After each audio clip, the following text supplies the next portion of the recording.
So with that, I'll just go ahead. We can open up the floor for questions. As we do that, just wanted to just show some of the events that are on the horizon for us. Ken Kavula and I will both be up for a regional conference and investing conference put on by NAIC Better Investing in Minneapolis this coming weekend.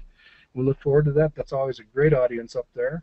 And we do have our Challenge Club and our Dashboard Diagnostics in May. I would point out that the Dashboard Diagnostics session in May is going to feature a very successful, very, very long-term investment club here in the area that we may actually describe it as a bit of a civil war.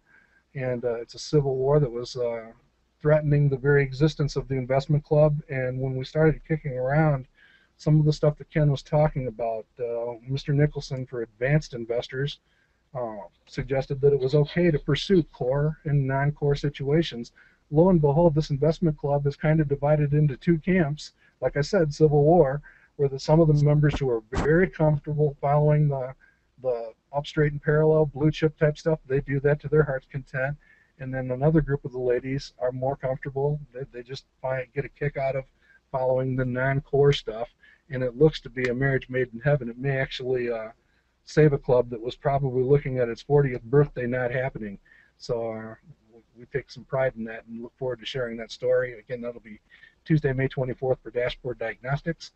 And then just a couple longer-term situations there with the Heart of Illinois Fair in Springfield, Illinois in September, and the BI National Convention in Cincinnati in September. How are we doing with the questions, Ken? Anything on anybody's mind? Well, Mark, I know that we always stay after to ask a lot of questions. Why don't we indicate that we're wrapped for our session, and then we will stay after and try to get all these questions answered. As there's not that many, but we'll see if we can get them taken care of. Okay? Okay. While we're launching that, Ken, I'm going to go ahead and take care of that question or comment that somebody made about the BI Brighton portfolio being displayed. If you go to Manifest Investing and you look at the published dashboards, and you actually just have to scroll down a little bit, you can see Ken's name pops out, and here is BI Brighton. So the club that Ken was displaying those performance characteristics for, there's their actual portfolio. And in fact, they're so kind as to show us some of the stuff that they're all studying. You can see these are watch list stocks here with no shares. I'm pretty sure that's correct, Ken. So they are available for inspection, and you can watch over the club shoulder from afar if you would like. What else is on everybody's mind, Ken? Yeah, the other club is either listed under NAIC Mid-Michigan or just Mid-Michigan. I'm not sure, Mark. So we have to page through. By the way, we are cleaning these up for the beta when we switch over here in the next week to 10 days. And some of these will go away. You can see we're scrolling through a number of them. There are some people have actually stored individual stocks on here. So NAIC, you think? Here it is up here, Mark, under MMMC. MMMC. So this club is actually displayed. Is this the older club of the two, Ken? This is the older of the two clubs, Okay. So there you can see what they actually hold and the decisions that they've made. You can see that they've done well because their pars are all down. And most of those pars are down for the right reason, right, Ken? Absolutely. We're really searching in this particular club to raise our par right now. We've been working on it real hard, but every time I look at it, it goes down another 0.5%. That's not a bad problem, I guess. So, it's because prices are going up. Mark, let me start to try to clear some of these questions and assure folks that we'll stay to answer the questions, but the actual presentations are now finished. We'll start at the top and try to get through as many as we can. Gene would like to know, is anyone else concerned, Cy, that TEVA is located in Israel, an extremely volatile part of the world right now? Well, my answer is no. And while it's headquartered in Israel, the majority of its business is not in Israel. In fact, 62% currently is in North America, predominantly the U.S., and about another 30% is in Europe. So I don't see any need to get terribly concerned about that. Cy, Steve would like to know the $4 billion that you spoke of that was between Procter & Gamble and TEVA. Is that going to be split evenly between the two companies? I could not, in my looking over the last 2 days, find exactly how that was going to be split. I will try and remember that and answer that on the forum. My guess is it's probably a 50-50 split, but I haven't found the terms of that, and it wasn't in the presentation that I was showing excerpts from.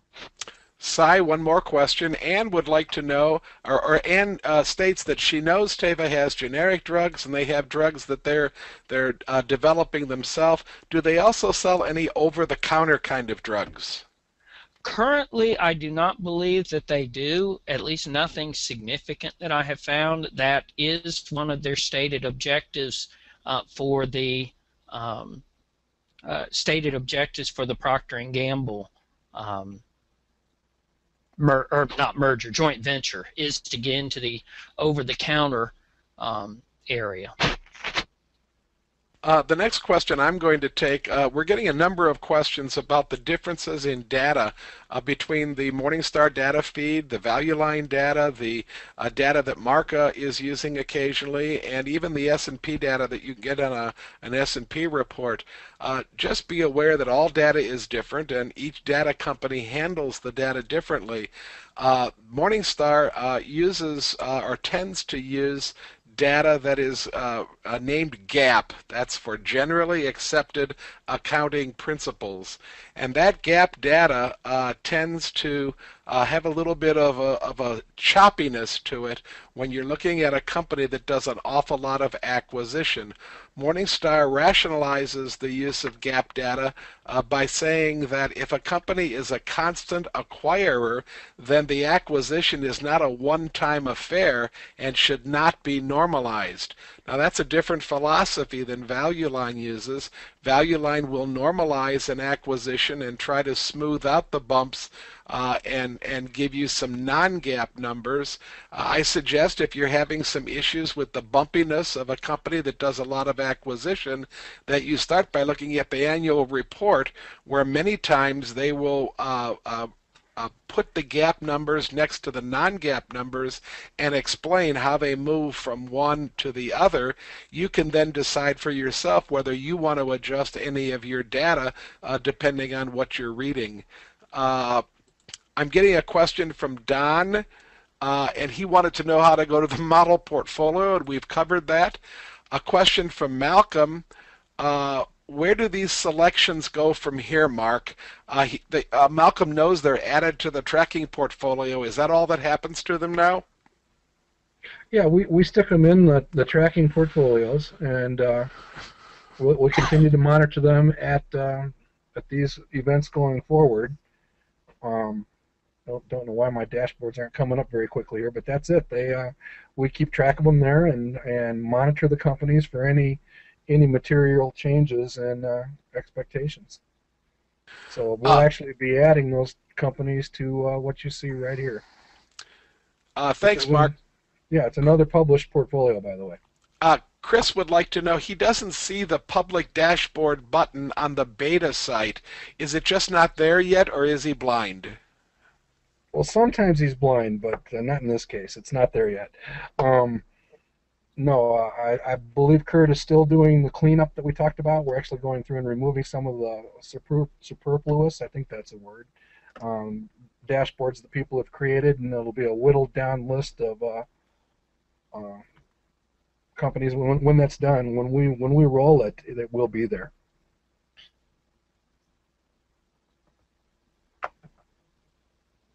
If you have no more questions right at the second, Ken, or if this is a quick break since y'all breathed for a moment, I would just mention on that whole GAAP versus normalized and so forth debate, if you will, and I see both sides of the argument as to whether you include them or exclude them, but that is one of the major advantages that I see in using what we like to call the expected income statement method, or what BI literature calls the preferred procedure.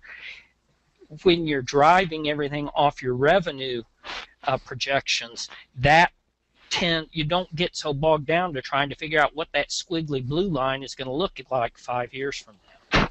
And that's probably a class for itself, and maybe it would be a good picture thing. But that's one of the things that I like about it. That's a wonderful, wonderful point, Si, that if you'd move to the preferred procedure or to the Eagle that Mark is using, then you don't get tied up with some of that stuff.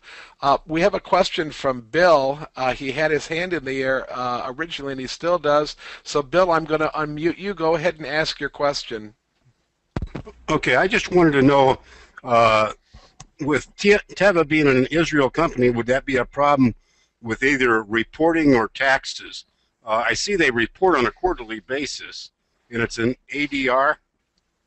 Anything that we should be aware of?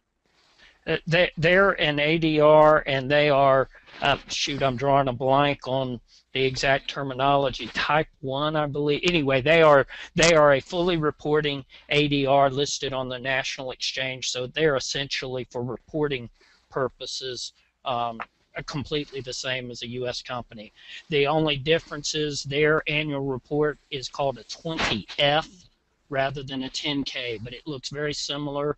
They report and pay dividends in dollars, and they're totally subject to GAAP principles. So it's legally there are differences, and of course you can perhaps run into, as far as the tax question, some foreign income tax issues, but again, you're going to run into that with any multinational company. Good question, though. Si, I can add to that, Si. One of my clubs owns TEVA, and you'll also see a withholding for foreign tax in the dividend that TEVA pays. So there will be a foreign tax just withheld before the dividend is paid to you, and then if you capture that on your income tax, it's actually a deduction on your income taxes then at the end. Okay. Thank you. Chris, I'm going to unmute you now. Go ahead, Chris. Since we're in question time and out of official, Mark knows I love him, right, Mark? You do know that. Yeah, I called you blind. I've been trying to reconcile over the past couple of years of these, or months of these wonderful roundtables, the apparent discrepancy between the manifest concept that investing really can be this simple and the somewhat the considerable in-depth analyses that are presented here. If investing really can be this simple, I'm not quite sure why we are advocating. I mean, this is not really a question, but you know, can it really be that simple, or should one really expect to have to go through all of generally the convolutions, the preparation of SSG, the reading of the annual reports, or at least the analysis of Morningside, checking value line and stuff. And if one has to do that, is it really true that investing is really that simple? So there's a kind of a intellectual discrepancy there that I wonder whether, I assume you've thought about quite a bit, Mark, but do you have any? Yeah, definitely. Okay, I'll let you go. I'll let you proceed. Well, you know, we've struggled with that phrasing for a long time, because I think what it comes down to is some fairly fundamental, let's call them foundations. You know, once you understand that your returns are going to be a function of buying high quality companies, throw the numbers away for just a second and think about, you want to really buy high quality companies on sale. You say, okay, how do I know when something is on sale? And we answer that with the question of, well, it depends on the returns you expect from it. And, you know, I think at that level you can really nail down an understanding. And I say that with some great conviction, because I mean, I've worked with literally middle school students, college students, as Ken was saying, investment clubs that have formed of people from all walks of life. Now the dividing line is, but you really have to be committed, and you have to pay attention. You know, you really have to be serious about doing this to get to the next level of understanding. So for example, when we say, you know, take the one that's displaying on your screen right now, Cisco Systems, when we say we've got a projected annualized return of 17%, you really want to reach the point where you understand that is based on, excuse me for a second, that is based on, a certain level of growth expectations. And when we say growth, by the way, the only growth we talk about in line with what Cy was talking about is the top line growth or the sales growth. So it really comes down to understanding, what is the foundation for those forecasts. And again, it takes a little bit of time, but it definitely takes somebody who wants to be paying attention. Others may have some comments on that, but we really do believe that it comes down to, if all the other stuff is supporting background music for understanding this notion of a forecasted return and a quality rating. Mark, could I add something to that also? Yeah, go ahead. I really think that there's a place for the hobbyist in this investing world, and for those of you that take great pleasure in poring over cash flow statements and annual reports and GAAP numbers versus non-GAAP numbers and all of the different intricacies of investing, I think there might be a payback, and it might amount to a percent or 2 or 3 on return.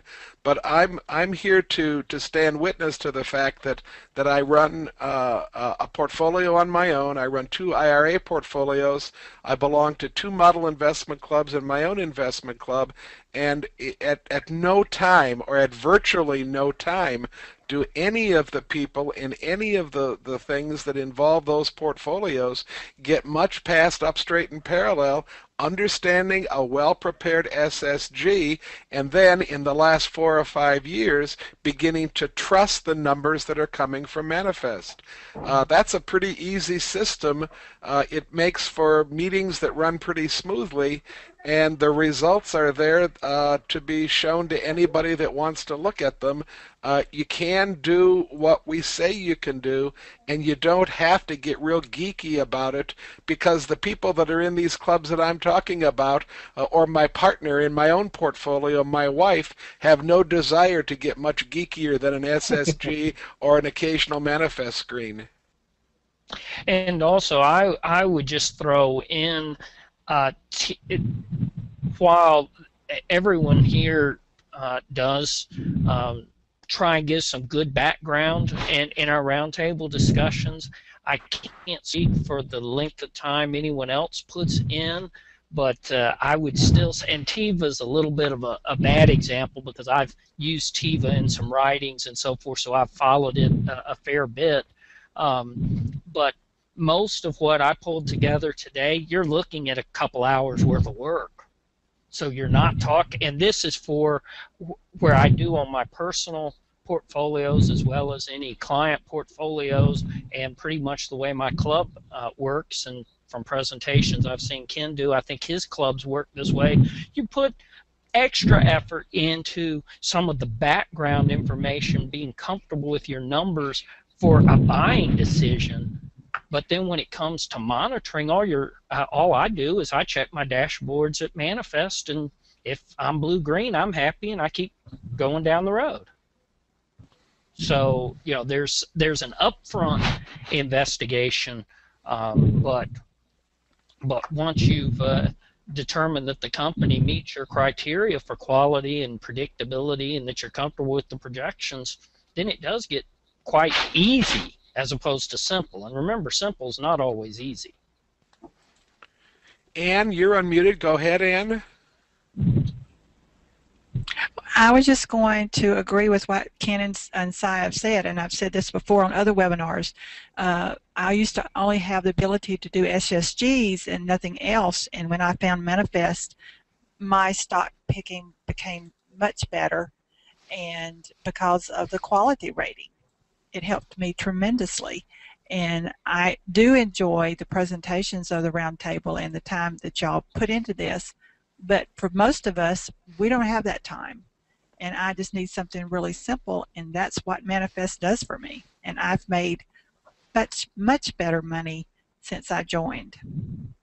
Thanks a bunch, guys. Well, thanks, and I got to tack another month on your subscription.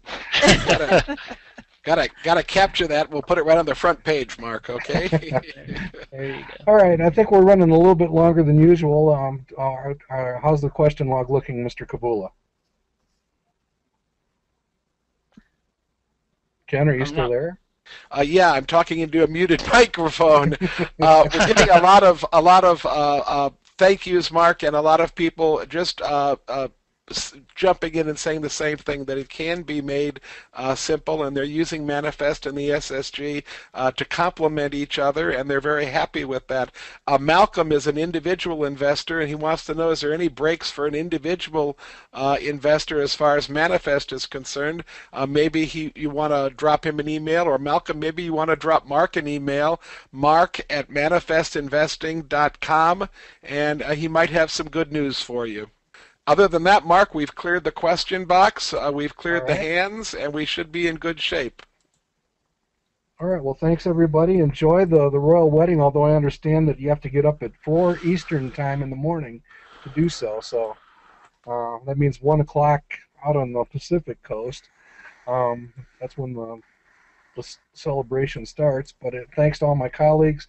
Thanks to Dan Hornick over there in Wisconsin, and Ken and I look forward to seeing the group up in Minnesota this coming weekend. So with that, on behalf of my colleagues, we'll just say everybody have a great month, and we'll see you next time.